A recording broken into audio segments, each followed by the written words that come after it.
So back in 2017, there was this game studio called Visceral Games, and they were the ones behind the Dead Space franchise. Now, for those of you who don't know, Dead Space was a very successful franchise back in the day. It had 3 titles, Dead Space 1, 2, and 3. Now, Dead Space 1 and 2 were phenomenal games. I really enjoyed my time with them. I thought they were great fun, and I usually don't tend to get into horror games all that much. As a matter of fact, if you look through the channel, you can still find my full playthroughs of those 2 titles today, and if you want to enjoy some of that, go right ahead. I do think those were some really cool series that I did back in the day. But Dead Space 3 was not quite as successful. As a matter of fact, I myself refused to actually play Dead Space 3 because of the fact that EA kind of got their claws in on that particular title, and they stuffed that bitch full of microtransactions. I'm talking like day one, that thing had like 14 different microtransactions. Some of them were actually materials that you needed for crafting and had in-game impact, and there was a lot of controversy behind that. On top of that, there was also the fact that this was the first of those titles to actually include co-op, and according to a lot of players' reports, it felt very much shoehorned in.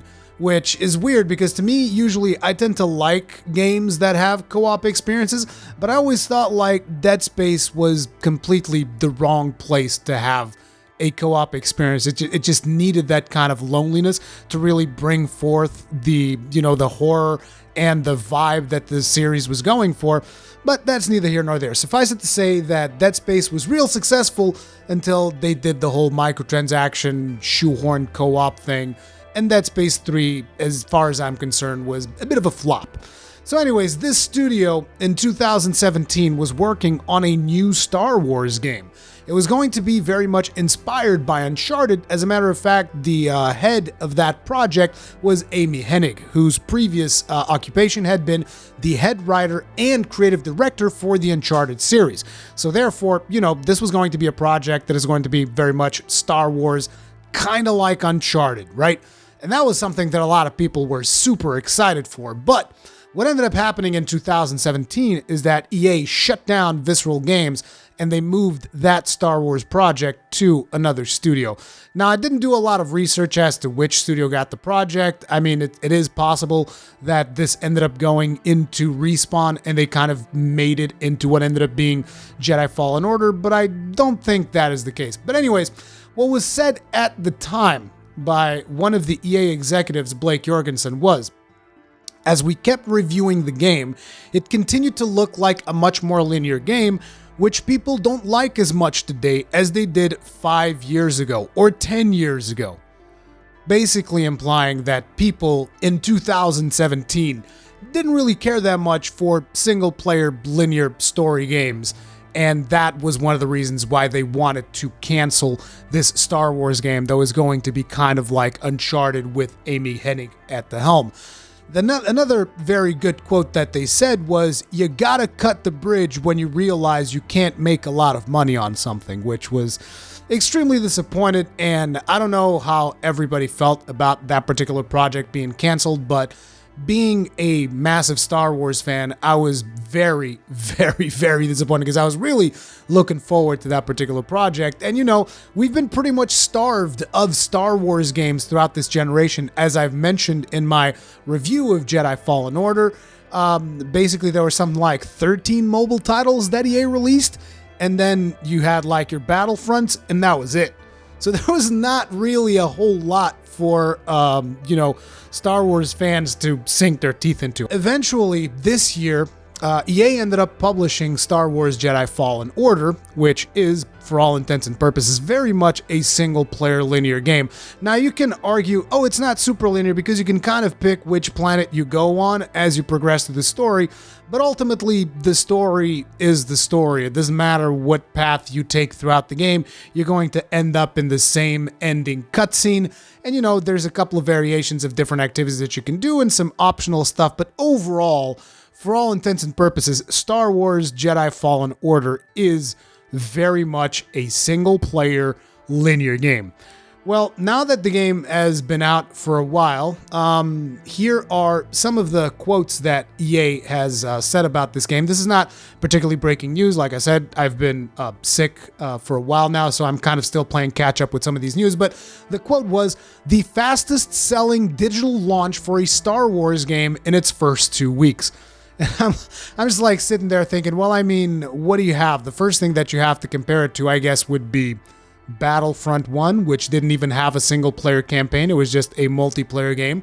And for all intents and purposes, while it was very much a visual upgrade from previous Battlefront games, as in it looked a lot prettier, the game itself, the features that it had, was actually less than previous Battlefront games that had been done before. So, that's one of your first comparisons. The other comparison would be Battlefront 2. And you look at that and you have the whole loot box controversy that pretty much is the catalyst for kind of like the loot box revolution that we've experienced since the release of that game. So these are not really good things that you have to compare it to. So it's a good thing that is selling a lot, but your comparison products are not necessarily something that can be kind of like compared to this particular title. It does, however, prove wrong the sentence that Blake Jorgensen says, which is, oh, people aren't really interested in single-player linear games as they were 5 or 10 years ago. Turns out you were wrong there, Blake. Looks like people are interested, and your sales for this particular title most definitely show that. Now, the other thing that they said is the game is also on EA's top-selling Star Wars title on PC in its initial launch window.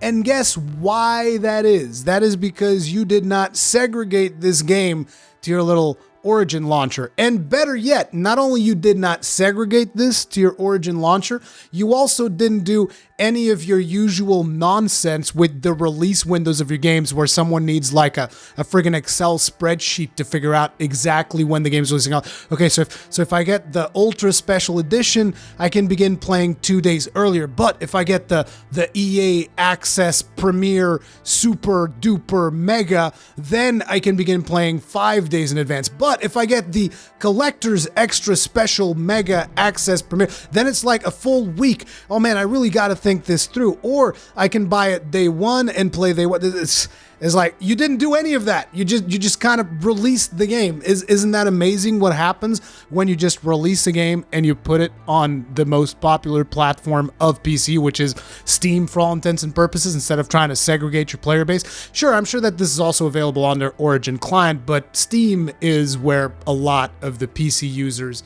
are, playing their games.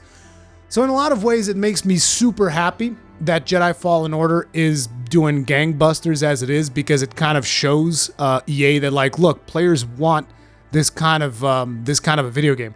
We want the single player games, and because EA are the ones that still hold the Star Wars franchise, they're the only ones who can have video games that they can produce. As a matter of fact, I would remind EA, you guys remember there's this indie developer called Double Damage Games.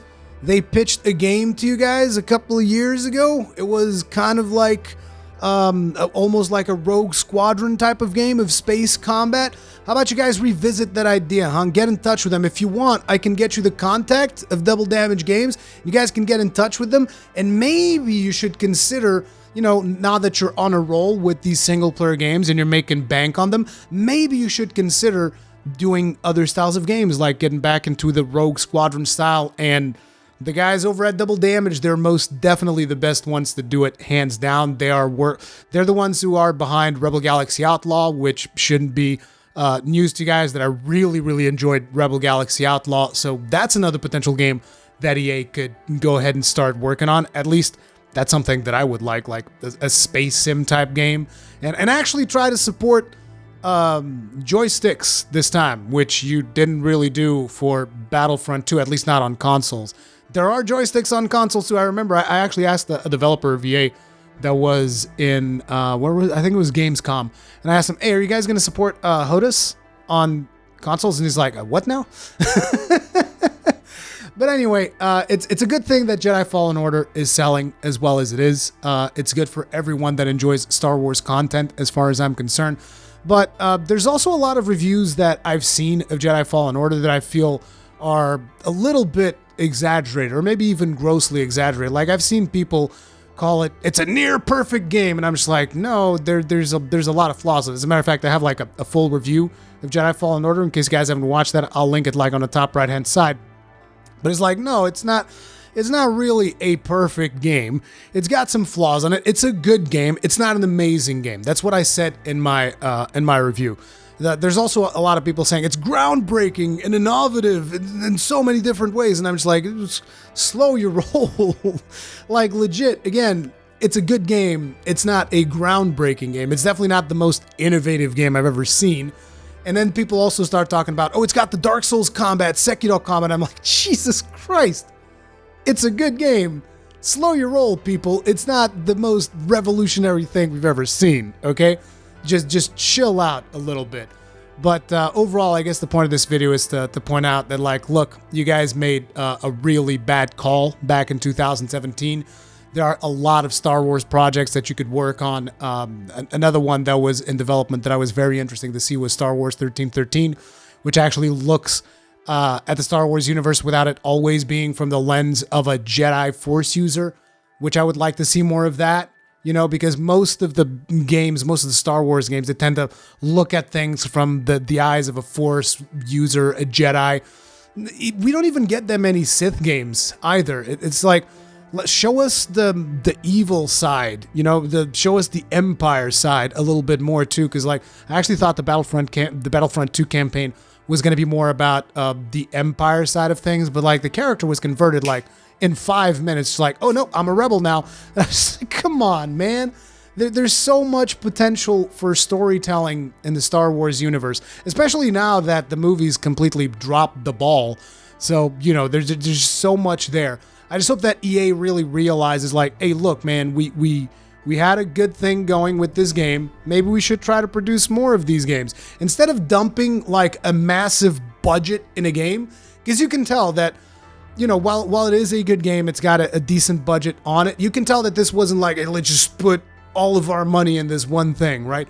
It's kind of like a contained experience, and I feel that's the direction they need to go in, as opposed to just like, dude, just put like a $400 million into this Star Wars game. It's like, no, because you're probably not going to make that much profit because your reputation is still pretty tarnished with the gaming community, but you are making headways to slowly fixing it.